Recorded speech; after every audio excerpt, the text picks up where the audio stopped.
Finalmente vamos conhecer o Duque e a Duquesa, dois personagens fundamentais para a segunda parte do Quixote.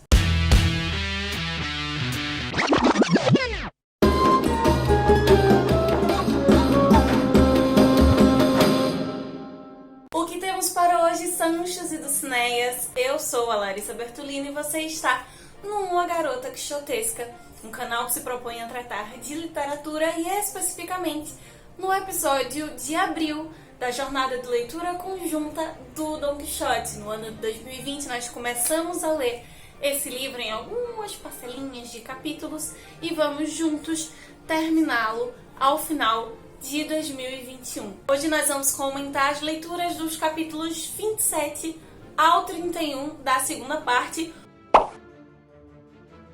onde finalmente o Sancho e o Quixote vão encontrar os duques. Porém, antes de encontrarem o casal, eles vão se reencontrar com um antigo conhecido. Nós deixamos em aberto no mês passado o encontro ali com o tal de Maese Pedro, que na verdade é o Ginés de Passamonte. Se você está inscrito gratuitamente na jornada de leitura conjunta, recebeu o material especial desse mês com uma proposta interessante e eu te convido a pensar um pouquinho sobre aquilo que está no texto com esse personagem. Se você ainda não é inscrito, o link está disponível aqui embaixo para ter acesso a materiais especiais para cada mês, totalmente gratuito.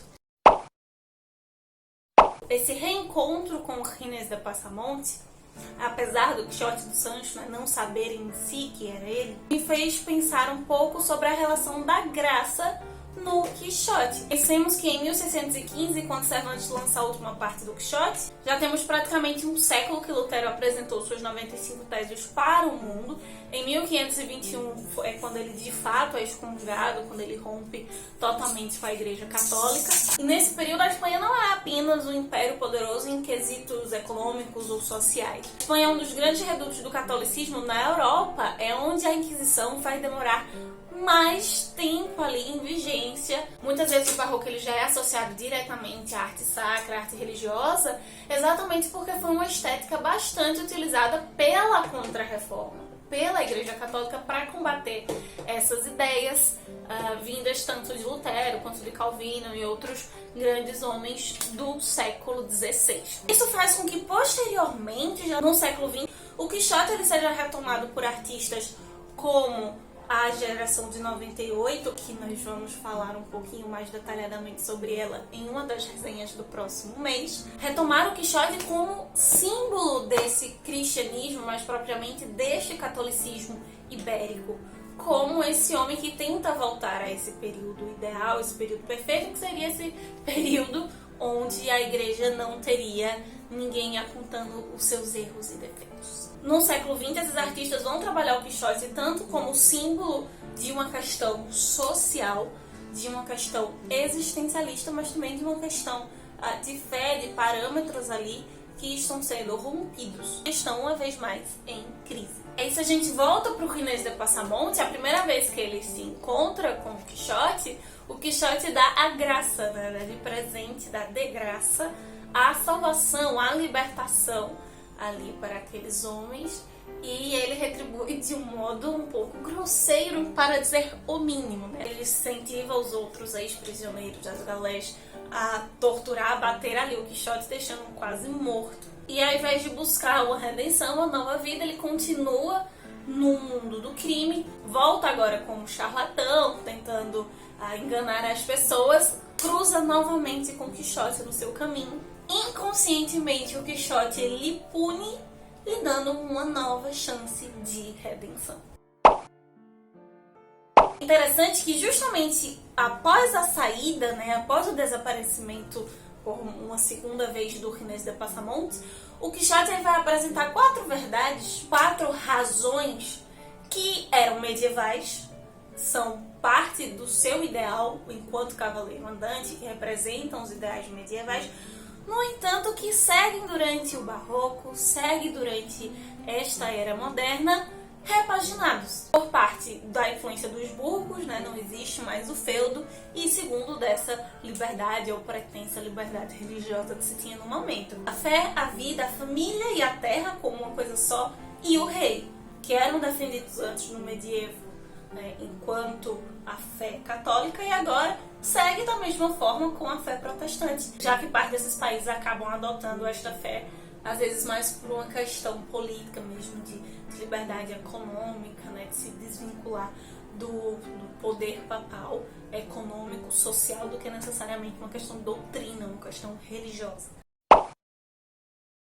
A outra cena que eu queria destacar é quando, depois de tudo isso, né, ficam ali só o Sancho e o Quixote, é meio estranho. O Sancho novamente pede um salário pro Quixote, ele chora, se xinga posteriormente por ter irritado, né, fica chateado consigo mesmo por ter irritado o Quixote, mostrando, talvez, não só o que a gente já comentou sobre a questão salarial, do que isso representa pro Quixote, mas como o Sancho ele está escalonando uma instabilidade emocional e mental, que será imprescindível para quando nós encontrarmos os duques daqui a alguns meses.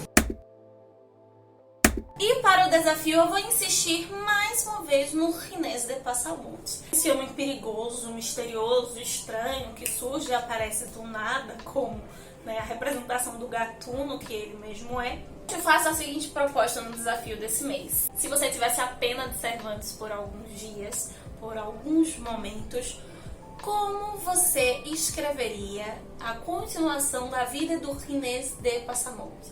Depois que o Maese Pedro sai correndo com o seu macaco daquele ambiente e foge outra vez do Quixote, o que teria acontecido com a vida dele?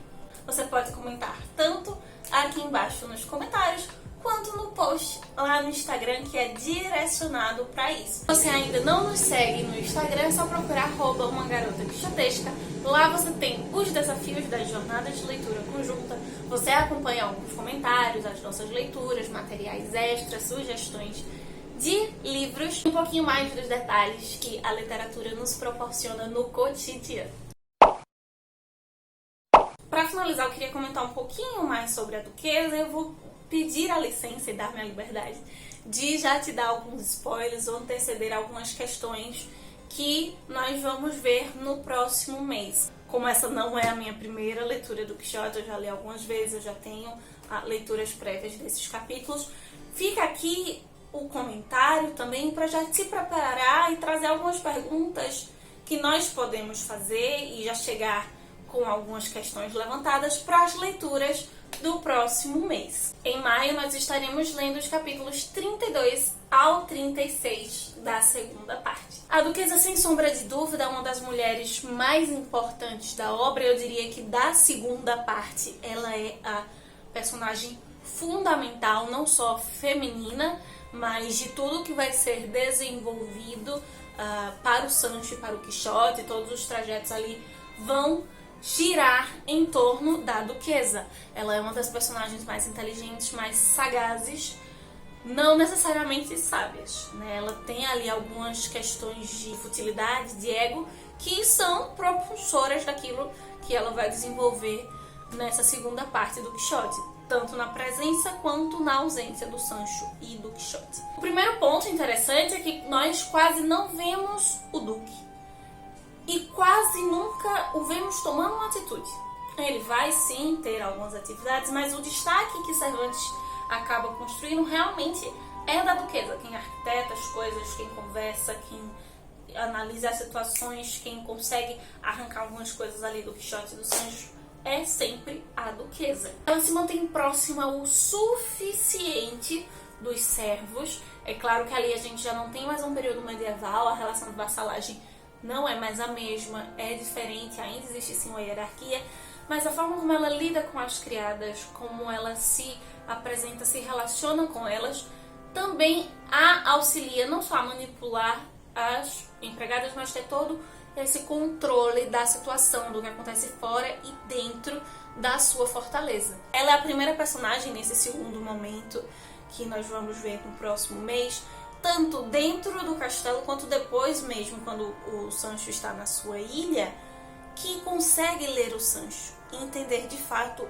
o seu funcionamento, como ele pensa, como ele vive, qual a sua percepção de mundo sobre o próprio Quixote, sobre a sua relação com o Quixote. Não que os outros não consigam ver, mas ela chega a ter uma leitura mais detalhada, profunda e assertiva. Ela consegue tocar no nome da Dulcinea do jeito certo, no momento certo, para despertar aquilo que ela quer no Quixote. Muitas vezes nos parece que as atitudes que o Quixote tem em frente a algumas coisas assustam os personagens, claro, ele é louco, é instável, mas quando isso ocorre entre o Quixote e a Duquesa, é algo calculado. Mesmo que aparentemente a assuste, ela está ali controlando a situação. Ela é quem escreve uma carta a Teresa Pança, como nós vamos ver no próximo mês, que é uma das questões que vai desembocar um comportamento e interpretação interessante sobre o Sancho, que quando nós chegarmos nesse ponto da leitura, no episódio aqui próprio para isso, eu vou comentar um pouquinho mais com você. Serve para ficar aí o alerta nas suas leituras. Não só ela escreve a Teresa, como ela articula ali a reação e os resultados disso com o Sancho. Ela vai articular algumas percepções e algumas visões que o Sancho tem em relação a ela, sua mulher Teresa, a sua filha e ao próprio Quixote. Como seu último momento, última contribuição na obra, nos últimos momentos do Quixote e do Sancho, especialmente do Quixote ali nos seus domínios, por mais que o Duque tome as atitudes, é a Duquesa que apresenta as possibilidades, os caminhos possíveis, as soluções para os problemas. Por mais que anteriormente, em outras leituras, eu sempre exaltasse muito a Marcela e ainda tenha a Doroteia como a minha personagem feminina favorita, esta leitura deste ano, do ano passado, tem me feito pensar, especialmente agora nesses meses, um pouco mais sobre essa potência, essa força que a Duquesa tem dentro dessa obra. Ela pode ser uma das candidatas a personagem feminina de maior destaque, de maior sagacidade dentro da obra, ainda que não seja voltado para questões tão nobres como é o caso da Doroteia, da Marcela e de outros personagens que nós já vimos. Então é isso, meus queridos cavaleiros andantes. Espero ter já te dado alguma instigação, algum incentivo para ler os capítulos do próximo mês. E não esquece também de compartilhar comigo as suas impressões.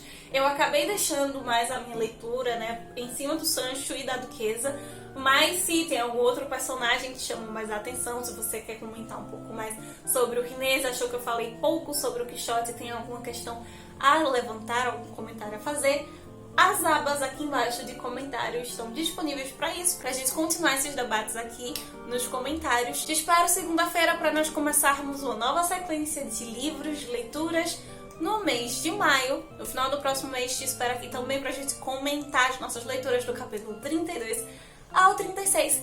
E enquanto isso, todas as segundas-feiras aqui no YouTube e todos os dias lá no Instagram a gente continua se encontrando, falando um pouco mais sobre a literatura que nos possibilita ir muito além dos moinhos de vento.